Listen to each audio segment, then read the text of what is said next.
ਅਗਲੀ ਖਬਰ ਵੱਲ ਚਲੀਏ। ਕੋਚ ਨੈਟਵਰਕ ਜੋ ਬੜੇ ਬਿਲੀਅਨੀਅਰ ਹੈਗੇ, ਅਮੀਰ ਆ, ਉਹਨਾਂ ਨੇ ਨਿੱਕੀ ਹੈਲੀ ਨੂੰ ਐਂਡੋਰਸ ਕਰ ਦਿੱਤਾ ਆ ਤਾਂ ਕਿ ਜੋ ਪ੍ਰੈਜ਼ੀਡੈਂਟ ਡੋਨਲਡ ਟਰੰਪ ਹੋਣੇ ਆ ਉਹਨਾਂ ਨੂੰ ਆਉਣ ਵਾਲੀਆਂ ਇਲੈਕਸ਼ਨ ਦੇ ਵਿੱਚ ਪੁਸ਼ ਕੀਤਾ ਜਾ ਸਕੇ।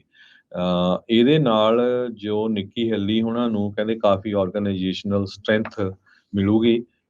ਉਹ ਰਾਈਟ ਨਾਓ ਗਵਰਨਰ ਰੌਨ ਡਿਸੈਂਟਿਸ ਜੋ ਫਲੋਰੀਡਾ ਤੋਂ ਹੈਗੇ ਆ, ਨੰਬਰ 2 ਦੇ ਸਪੌਟ ਦੇ ਲਈ ਫਾਈਟ ਕਰ ਰਹੀ ਹੈਗੀ ਆ।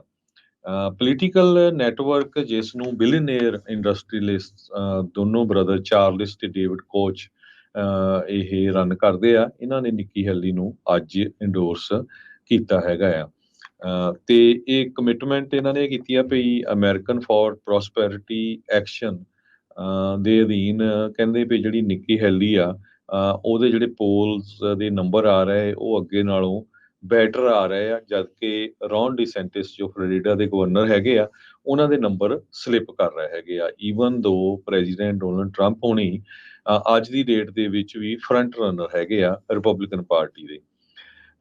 ਤੇ ਜੇ ਨਿੱਕੀ ਹੈਲੀ ਹੁਣੀ ਅੱਗੇ ਆਉਂਦੇ ਆ ਫਿਰ ਦੇਖਦੇ ਆ ਵੀ ਉਹਨਾਂ ਦੀ ਪ੍ਰੈਜ਼ੀਡੈਂਟ ਡੋਨਲਡ ਟਰੰਪ ਉਹਨਾਂ ਦੇ ਨਾਲ ਕਿੰਨੀ ਕੁ ਜਿਹੜੀ ਫਾਈਟ ਆ ਉਹ ਚੱਲਦੀ ਹੈਗੀ ਆ। ਪਰ ਅਮਰੀਕਾ ਦਾ ਬਹੁਤ ਵੱਡਾ ਅਮੀਰਾਂ ਦਾ ਗਰੁੱਪ ਜਿਹੜਾ ਆ ਉਸਨੇ ਨਿੱਕੀ ਹੈਲੀ ਨੂੰ ਐਂਡੋਰਸ ਕਰ ਦਿੱਤਾ ਹੈਗਾ।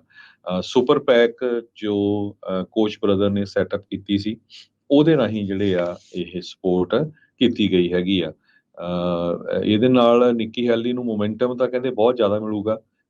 ਰੌਨ ਡਿਸੈਂਟਿਸ ਜੋ ਆ ਉਹ ਵੀ ਬਹੁਤ ਕੋਸ਼ਿਸ਼ ਕਰ ਰਹੇ ਹੈਗੇ ਆ।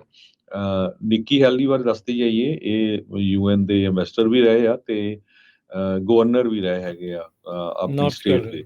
ਸੋ ਕਾਫੀ ਲੰਮੇ ਸਮੇਂ ਤੋਂ ਰਿਪਬਲਿਕਨ ਪਾਰਟੀ ਦੇ ਵਿੱਚ ਐਕਟਿਵ ਹੈਗੇ ਆ। ਇੱਕ ਮੇਲਰ ਜਿਹੜਾ ਆਇਓਵਾ 'ਚ ਜੋ ਹੋਣੀ ਆ ਸਭ ਤੋਂ ਪਹਿਲਾਂ ਇਲੈਕਸ਼ਨ ਪ੍ਰਾਇਮਰੀ, ਉਹਦੇ ਵਿੱਚ ਪ੍ਰੈਜ਼ੀਡੈਂਟ ਡੋਨਲਡ ਟਰੰਪ ਉਹਨਾਂ ਨੇ ਇੱਕ ਮੇਲਰ ਛੱਡਿਆ ਆ ਵੀ ਜੇ ਬਾਈਡਨ ਨੂੰ ਰੋਕਣਾ ਆ ਤਾਂ ਮੈਂ ਹੀ ਰੋਕ ਸਕਦਾ ਆ, ਹੋਰ ਕੋਈ ਨਹੀਂ ਰੋਕ ਸਕਦਾ ਹੈਗਾ।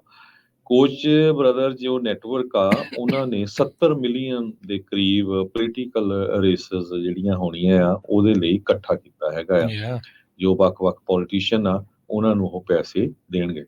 ਜੀ, ਉਹਨਾਂ ਨੇ ਇੱਕ ਮੈਮੋ ਦੇ ਜ਼ਰੀਏ ਅੱਜ ਇਹ ਐਲਾਨ ਕੀਤਾ। ਥੈਂਕਸਗਿਵਿੰਗ ਦੇ ਵੀਕਐਂਡ ਤੋਂ ਬਾਅਦ ਦੇ ਵਿੱਚ ਇਹ ਐਲਾਨ ਆਇਆ। ਕਾਫੀ ਵੱਡਾ ਜਿਹੜਾ ਇਹਨਾਂ ਦਾ ਨੈਟਵਰਕ ਹੈਗਾ ਕੋਚ ਬ੍ਰਦਰਸ ਦਾ। ਸੋ ਉਹਨਾਂ ਦੇ ਦੁਆਰਾ ਨਿੱਕੀ ਹੈਲੀ ਨੂੰ ਸਪੋਰਟ ਜਿਹੜੀ ਆ ਉਹ ਮਿਲੀ ਆ।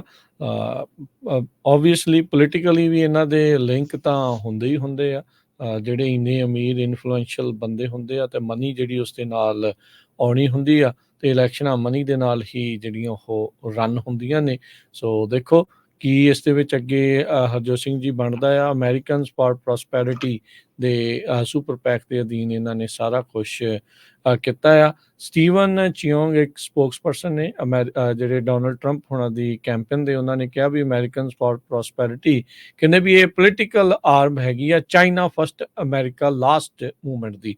ਸੋ ਉਹਨਾਂ ਨੇ ਆਉਂਦਿਆਂ ਹੀ ਇਸ ਐਂਡੋਰਸਮੈਂਟ ਤੋਂ ਬਾਅਦ 'ਚ ਕਹਿ ਲਓ ਵੀ ਸਿੱਧੇ ਸਿੰਘ ਜਿਹੜੇ ਆ ਉਹ ਫਸਾਏ ਹੈਗੇ ਨੇ। ਕਹਿੰਦੇ ਵੀ ਇਹ ਜਿਹੜੀ ਅਮਰੀਕਨਸ ਫਾਰ ਪ੍ਰੋਸਪੈਰਿਟੀ ਆ ਇਹ ਐਂਡੋਰਸ ਕਰਦੇ ਆ ਪ੍ਰੋ ਚਾਈਨਾ ਓਪਨ ਬਾਰਡਰਸ ਤੇ ਗਲੋਬਲਿਸਟ ਕੈਂਡੀਡੇਟ ਨਿੱਕੀ ਬਰਡ ਬ੍ਰੇਨ ਹੈਲੀ ਨੂੰ। ਇਹ ਉਹਨਾਂ ਨੇ ਉਸ ਦਾ ਇੱਕ ਹੋਰ ਛੋਟਾ ਨਾਮ ਵੀ ਰੱਖ ਛੱਡਿਆ ਹੈਗਾ। ਅਮਰੀਕਾ ਦੇ ਵਿੱਚ ਕੀ ਅਜੇ ਅਮਰੀਕਨਸ ਇੱਕ ਔਰਤ ਨੂੰ ਪ੍ਰੈਜ਼ੀਡੈਂਟ ਦੇਖਣ ਦੇ ਲਈ ਤਿਆਰ ਨੇ? ਇਹ ਇੱਕ ਵੱਡੀ ਗੱਲ ਜਿਹੜੀ ਉਹ ਰਹੂਗੀ। ਹੈਲਰੀ ਕਲਿੰਟਨ ਜੋ ਉਸ ਟਾਈਮ ਦੇ ਉੱਤੇ ਆਪਣੇ ਆਪ ਨੂੰ ਪ੍ਰੈਜ਼ੀਡੈਂਟ ਹੀ ਜਿੱਤੀ ਸਮਝ ਰਹੀ ਸੀਗੀ, ਉਸ ਨੂੰ ਉਦੋਂ ਬਹੁਤ ਵੱਡਾ ਕਹਿ ਲਓ ਵੀ ਖਾਮਿਆਜ਼ਾ ਆਪਣੀ ਓਵਰ ਕੌਨਫੀਡੈਂਸ ਦਾ ਜਿਹੜਾ ਉਹ ਝੱਲਣਾ ਪਿਆ ਸੀਗਾ। ਜਦ ਹਰ ਥਾਂ ਦੇ ਉੱਤੇ ਜਾ ਕੇ ਉਹੀ ਕਹਿੰਦੀ ਰਹੀ ਵੀ ਮੈਂ ਟਰੰਪ ਨਹੀਂ ਤੇ ਮੈਨੂੰ ਵੋਟ ਪਾ ਦਿਓ, ਤੇ ਇਵੈਂਚੁਅਲੀ ਲੋਕਾਂ ਨੇ ਟਰੰਪ ਹੋਣਾ ਨੂੰ ਉੱਥੇ ਉਦੋਂ ਜਿਤਾ ਦਿੱਤਾ ਸੀਗਾ। ਸੋ ਡਿਸੈਂਟਸ ਹੋਣਾ ਦੇ ਪੂਰੇ ਕੈਂਪੇਨ ਦੇ ਵਿੱਚ ਬਹੁਤ ਜ਼ਿਆਦਾ ਉਥਲ ਪੁਥਲ ਪਹਿਲਾਂ ਵੀ ਜਿਹੜੀ ਆ ਉਹ ਚੱਲ ਰਹੀ ਆ। ਲੇਟੈਸਟ ਉਹਨਾਂ ਦੇ ਵਿੱਚ ਇਹ ਹੋਇਆ, ਰੈਜ਼ੀਗਨੇਸ਼ਨ ਹੋਇਆ ਉਹਨਾਂ ਦੇ ਚੀਫ ਐਗਜ਼ੈਕਟਿਵ ਦਾ, ਜਿਹੜਾ ਉਹਨਾਂ ਦਾ ਹੀ ਆਪਣਾ ਸੁਪਰ ਪੈਕ ਹੈਗਾ। ਡਿਸੈਂਟਸ ਹੁਣਾਂ ਨੇ ਕਈ ਵਾਰ ਹੁਣ ਆਪਣੀ ਇਸ ਕੈਂਪੇਨ ਨੂੰ ਮੁੜ ਸਟਾਰਟ ਕਰਨ ਦੀ ਕਹਿ ਲਓ ਵੀ ਕੋਸ਼ਿਸ਼ ਕੀਤੀ ਆ, ਨਵੀਂ ਟੀਮ ਜਿਹੜੀਆਂ ਉਹ ਲਿਆ ਕੇ, ਪਰ ਹਾਲ ਦੀ ਘੜੀ ਵੀ ਕੋਈ ਬੜੀ ਸਟੀਮ ਇਹਨਾਂ ਦਾ ਇੰਜਨ ਕਹਿ ਲਓ ਫੜ ਨਹੀਂ ਰਿਹਾ। ਉਹ ਇੱਕ ਵੱਡੀ ਜਿਹੜੀ ਉਹ ਪ੍ਰੋਬਲਮ ਆ। ਉਹ ਸੋਚ ਰਹੇ ਸੀ ਡਿਸੈਂਟਸ ਹੁਣੀ ਵੀ ਉਹਨਾਂ ਦੀ ਟੀਮ ਕੋਸ਼ਿਸ਼ ਕਰ ਰਹੀ ਸੀ ਵੀ ਕੋਚ ਨੈਟਵਰਕ ਦੀ ਸਮਰਥਨ ਉਹਨਾਂ ਨੂੰ ਜਿਹੜਾ ਉਹ ਮਿਲੂਗਾ, ਪਰ ਇਹ ਨਿੱਕੀ ਹੇਲੀ ਨੂੰ ਸਮਰਥਨ ਮਿਲਣ ਤੋਂ ਬਾਅਦ ਦੇ ਵਿੱਚ ਇਵੈਂਚੁਅਲੀ ਉਹ ਠੰਡੇ ਪਾਣੀ ਦੇ ਵਿੱਚ ਜਾ ਡਿੱਗੇ ਨੇ।